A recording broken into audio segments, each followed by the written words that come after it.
Analisis kependudukan dan ketenagakerjaan di Indonesia. Kami dari kelompok 3 ada Anggraini Natasha Rakmauli, Dwi Putri Septiani, Eberson Saragi, Farhan Bismau Aji, Muhammad Wildan, dan Zahra Salsabila. Kami dari kelompok 3 yang terdiri dari 6 anggota.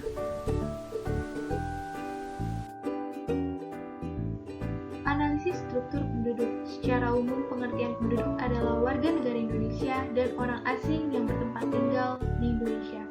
Kualitas penduduk adalah kondisi penduduk dalam aspek fisik dan non-fisik yang meliputi derajat kesehatan, pendidikan, pekerjaan, produktivitas, tingkat sosial, ketahanan, kemandirian, dan kecerdasan sebagai ukuran dasar untuk mengembangkan kemampuan dan menikmati kehidupan sebagai manusia yang bertakwa, berbudaya, berkepribadian, berkebangsaan, dan hidup yang baik. Struktur penduduk. Struktur penduduk adalah pengelompokan penduduk atas dasar kriteria tertentu, misalnya secara geografis, biologis, sosial, dan ekonomi. Komposisi penduduk dalam arti demografi adalah komposisi penduduk menurut umur dan jenis kelamin. Kedua variabel ini sangat mempengaruhi pertumbuhan penduduk di masa yang akan datang. Komposisi menurut umur dan jenis kelamin ini sangat penting bagi pemerintah untuk sebuah negara untuk menentukan kebijakan kependudukan mereka untuk beberapa tahun ke depan. Biasanya dalam pengelompokan itu, kriteria yang diambil kebanyakan adalah berdasarkan umur, jenis kelamin, mata pencaharian, dan tempat tinggal.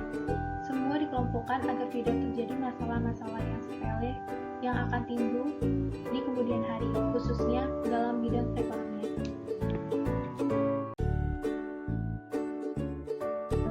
Berikut ini adalah struktur penduduk terdiri dari 3 jenis, yaitu yang pertama, piramida penduduk muda atau yang biasa disebut dengan ekspansif. Piramida penduduk muda menggambarkan kondisi komposisi penduduk yang sedang tumbuh dengan ditandai oleh tingkat kelahiran yang tinggi, sehingga penduduk usia muda lebih besar daripada penduduk usia tua. Pada piramida penduduk tersebut, sebagian besar jumlah penduduk ada di usia di bawah 20 tahun. Piramida penduduk muda juga biasa disebut dengan piramida Puji.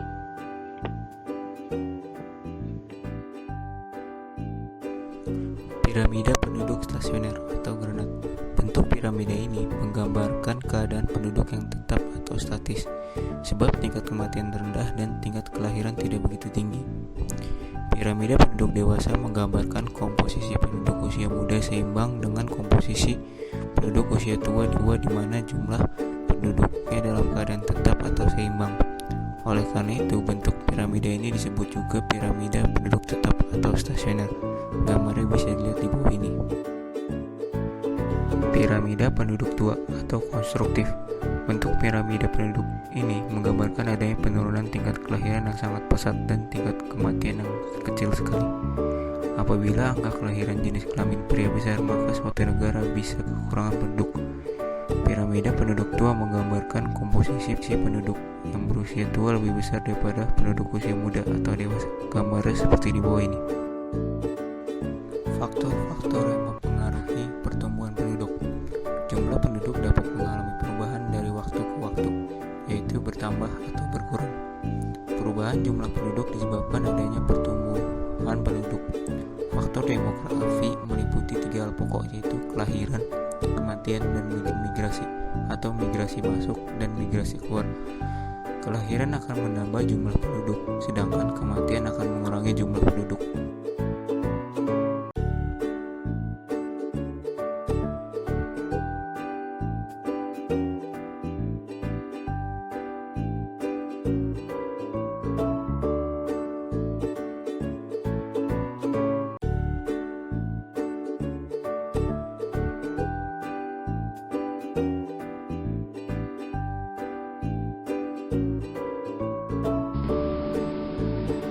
Dari data di bawah ini dapat dilihat bagaimana jumlah penduduk Indonesia dari tahun ke tahun semakin bertambah. Hal ini tentunya memberikan berbagai dampak baik positif dan negatif. Sebelum membahas tentang masalah kependudukan, ada baiknya kita mengetahui dampak positifnya lebih dahulu, antara lain sebagai penyediaan tenaga kerja dalam masalah sumber daya alam, mempertahankan keutuhan negara dari ancaman yang berasal dari bangsa lain, dan sebagainya.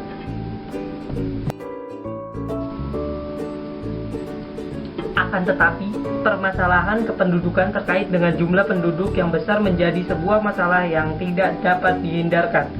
Indonesia memiliki berbagai potensi terjadinya konflik, benturan antara berbagai kepentingan dengan berbagai organisasi massa lainnya membuat masalah besarnya populasi menjadi hambatan.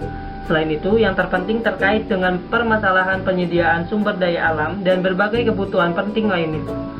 Adanya tekanan penduduk terhadap daya dukung lingkungan menjadi masalah yang sangat rumit. Selain itu, masalah yang muncul terkait dengan jumlah penduduk yang besar adalah dalam penyediaan lapangan pekerjaan.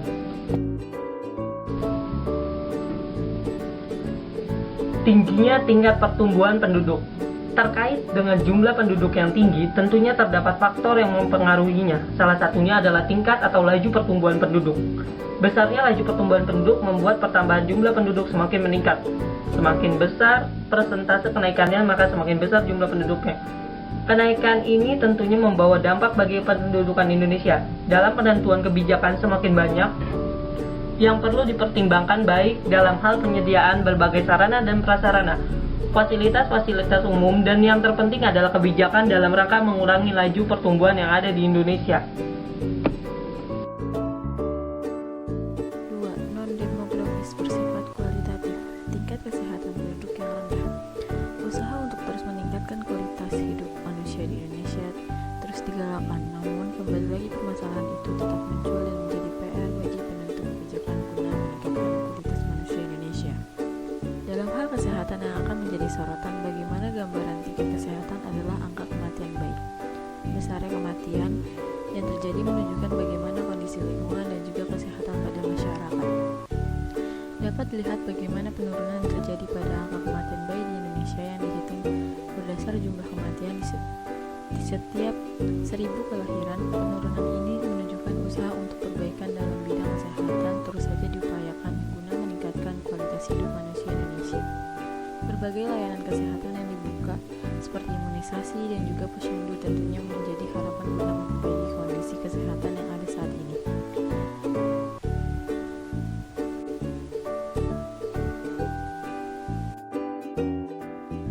Pendidikan yang rendah.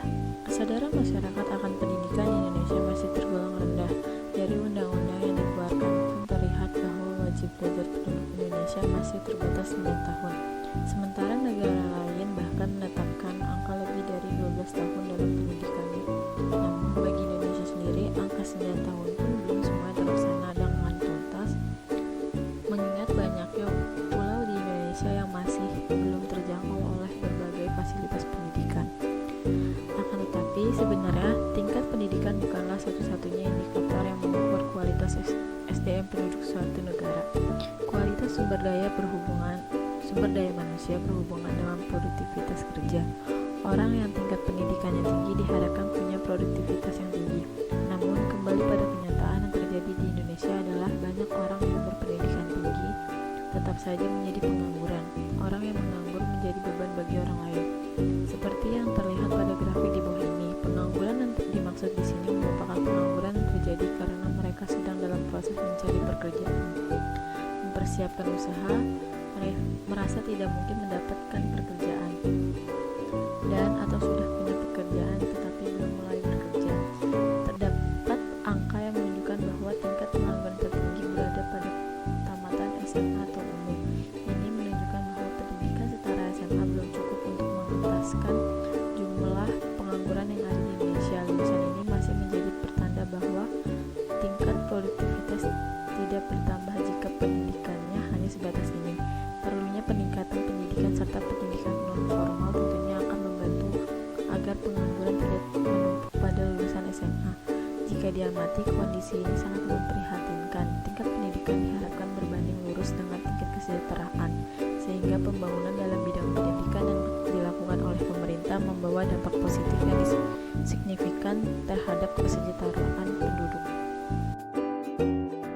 Analisis pengangguran terbuka dan tersembunyi. Pengangguran atau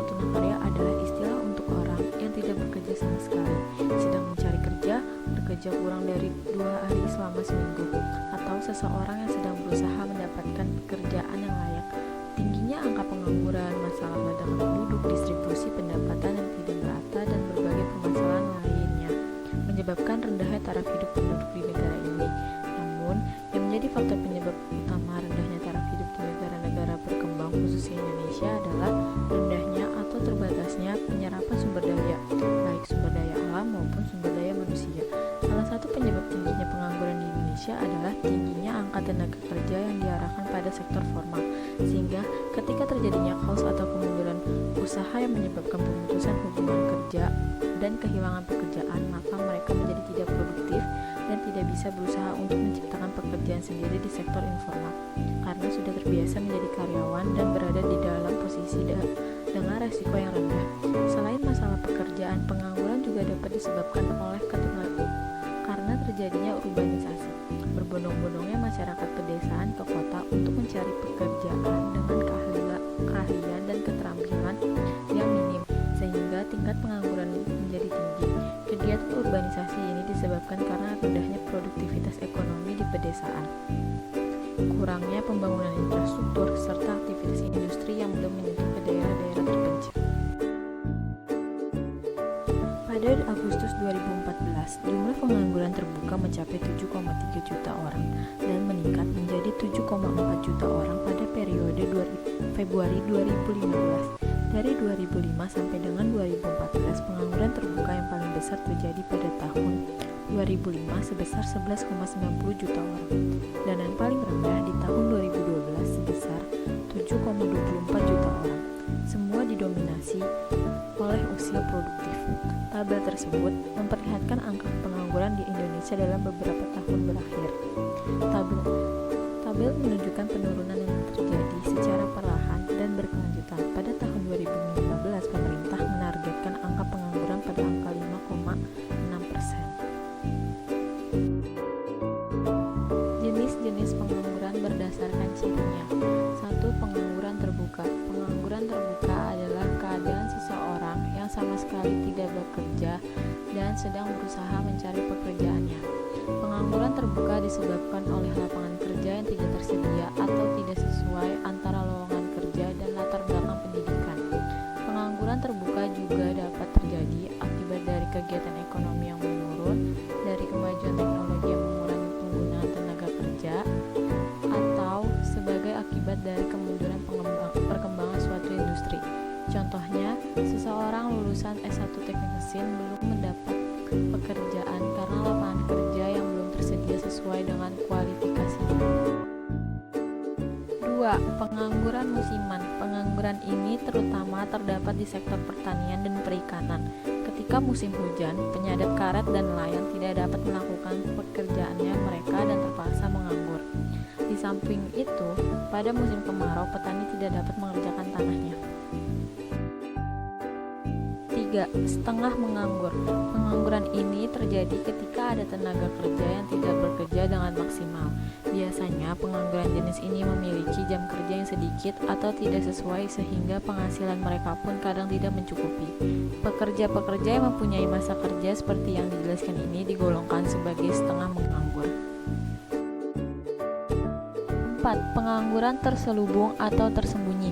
Pengangguran terselubung adalah pengangguran pada orang yang mempunyai pekerjaan tapi produktivitasnya rendah, entah itu karena tidak sesuai latar belakang pendidikan dengan pekerjaan ataupun lainnya.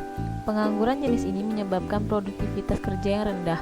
Beberapa alasan yang adanya pengangguran terselubung ialah kurang terampil dalam pekerjaan karena pendidikannya rendah. Selain itu, baru mulai bekerja atau kurang pengalaman dalam bekerja dan keterpaksaan seseorang yang membuat bekerja tidak sesuai dengan bakat dan keterampilannya. Contoh pengangguran terselubung adalah seseorang dengan gelar sarjana hukum bekerja sebagai guru, padahal seharusnya seorang dengan gelar hukum bekerja menjadi hakim, pengacara, atau jaksa.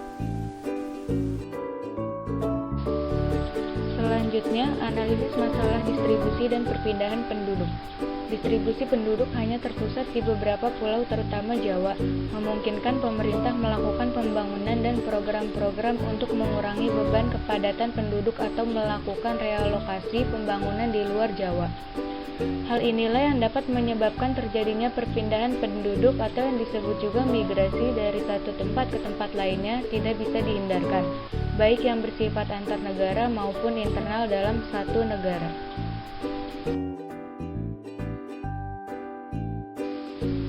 Migrasi sendiri memiliki dua bentuk, yaitu migrasi internasional dan migrasi nasional. Migrasi internasional merupakan perpindahan penduduk dari satu negara ke negara lain. Migrasi internasional terdiri atas 3 tipe, yaitu sebagai berikut. Yang pertama ada imigrasi, adalah masuknya penduduk ke suatu negara dan menjadi warga negara di negara barunya.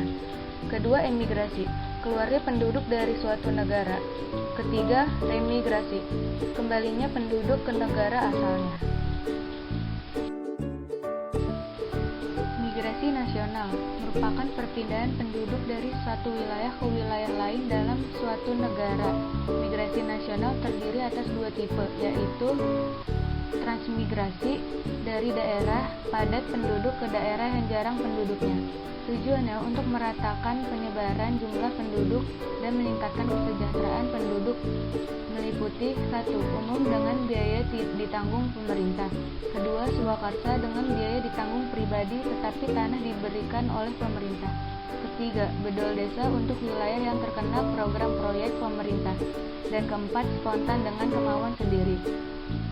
Contoh di Indonesia adalah Provinsi Lampung menjadi salah satu contoh wilayah yang dijadikan tujuan transmigrasi penduduk dari Pulau Jawa. Selanjutnya, urbanisasi, perpindahan dari desa ke kota. Faktor pendorongnya meliputi pertambahan penduduk, keterbatasan lapangan pekerjaan, upah kerja masih rendah, dan masih kurangnya fasilitas-fasilitas umum untuk pemenuhan kebutuhan. Faktor penariknya meliputi kesempatan pendidikan dan pekerjaan yang lebih baik, banyaknya lapangan pekerjaan, fasilitas umum lebih memadai, serta adanya tempat hiburan atau pusat kebudayaan. Selanjutnya, analisis kaitan antara ketenagakerjaan dengan pertanian industri. Indonesia merupakan negara dengan sumber daya alam melimpah yang diharapkan mampu menjadi sektor potensial dalam mendukung pembangunan jangka panjang dan pendek perekonomian wilayah, meningkatkan kualitas sumber daya manusia, dan mengatasi permasalahan sosial dan ekonomi. Tujuan pembangunan jangka panjang dan jangka pendek diprioritaskan ke dalam 5 kebijakan ekonomi, yaitu peningkatan sektor pertanian dan kehutanan, membangkitkan industri strategis, membangun infrastruktur, serta meningkatkan perdagangan domestik dan internasional, melaksanakan kebijaksanaan sektor energi dan sumber daya alam secara proporsional, memperkuat ekonomi domestik dengan memanfaatkan sumber dana dalam negeri, serta mengarahkan segala potensi keuangan masyarakat dalam menggerakkan perekonomian masyarakat dan daerah.